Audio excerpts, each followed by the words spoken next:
اللہ کی پہچان ایسا خوبصورت اور مقدس عمل ہے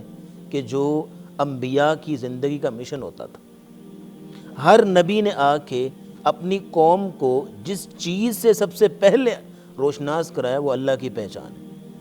آپ کسی بھی نبی کی سپیچ اٹھا کے دیکھ لیں، اس کی پہلی لائن یہ ہوتی تھی اللہ کی بندگی، اللہ کی پہچان۔ نبی کریم صلی اللہ علیہ وسلم جب کوہ صفا پہ چڑھے تھے تبلیغ کرنے کے لیے، جو پہلی سپیچ کی تھی، یہ پہلی لائن بولی تھی وہ یہی تھی، قولوا لا الہ الا اللہ تفلحوا، لوگو لا الہ الا اللہ پڑھو تم کامیاب ہو جاؤ۔ اور اسی بات کا درس اللہ نے قرآن میں دیا، فَاعْلَمْ أَنَّهُ لَا إِلَٰهَ إِلَّا اللَّهُ، تم لوگ جان لو کہ اللہ کے سوا کوئی معبود نہیں، یعنی اللہ کو جانو، اللہ کو پہچانو۔ اللہ کی پہچان سب سے پہلی بات ہے۔ آج بھی اگر ہم نے کسی کی پہچان حاصل کرنی ہو نا تو سب سے پہلے اس کے نام ہی اس کا پوچھا جاتا ہے، اس کی خوبی کے بارے میں، اس کے سکلز کے بارے میں، اس کی مہارتوں کے بارے میں جانا جاتا ہے۔ تو اللہ رب العزت کی حقیقی پہچان ہوتی ہی اللہ کے ناموں کے ساتھ ہے۔ پھر اس میں اگلی بات نوٹ کریں کہ آپ جب اللہ کے ان ناموں کو سیکھتے جائیں گے، سمجھتے جائیں گے، پڑھتے جائیں گے، تو پھر آپ کو ایک دن ریئلائز ہوگا کہ میں کس کے لیے نمازیں پڑھتا رہا، میں کس کے لیے روزے رکھتا رہا، میں کس کے نام کی تسبیحیں پڑھتا رہا، میں کس کے نام کی تکبیریں بلند کرتا ہوں اور کس کے نام کی قربانیاں دیتا ہوں۔ اور جیسے جیسے آپ اللہ کے ان ناموں کو سیکھتے جائیں گے ویسے ویسے آپ کے اندر ایک احساس ندامت بھی بیدار ہوگی، ایک شرمندگی بھی بیدار ہوگی کہ یار ان چیزوں کو پڑھے اور سمجھے بغیر میں نمازیں پڑھتا رہا، میری تو نمازوں کا اصل ٹیسٹ ہی اب پیدا ہوا ہے۔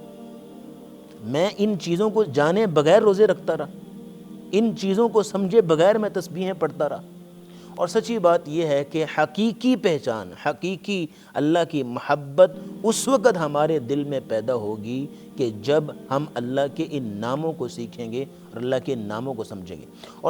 اور اس میں اگلی بات یہ ہے کہ آج آپ دیکھتے ہیں کہ کسی کا کوئی مسئلہ ہو نا، کوئی پراپرٹی کا مسئلہ ہو، کوئی جو ہے وہ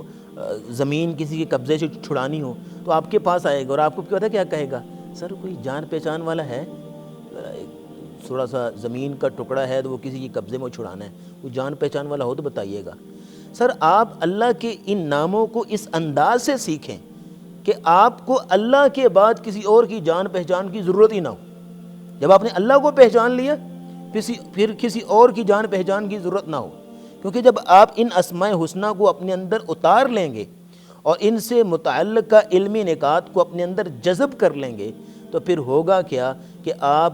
کا جو تعلق ایسا اللہ کے ساتھ بنے گا کہ تمام سہاروں سے کٹ کے صرف اللہ کے سہارے پہ آپ کا ایمان ہوگا۔ پھر آپ کے انگ انگ سے یہ بات نکلے گی، لا مطلوب الا اللہ، لا مقصود الا اللہ، لا محبوب الا اللہ، میرا مطلوب، میرا مقصود، میرا محبوب صرف اللہ ہے۔ اور آپ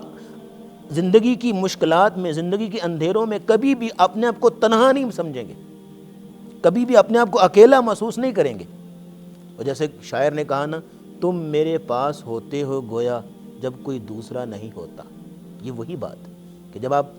ان ناموں کو اپنے اندر ابزارب کر لیں گے تو جب کوئی آپ کے ساتھ نہیں ہوگا نا، تو اکیلے بیٹھے ہوں گے تو اللہ آپ کو آپ محسوس کریں گے۔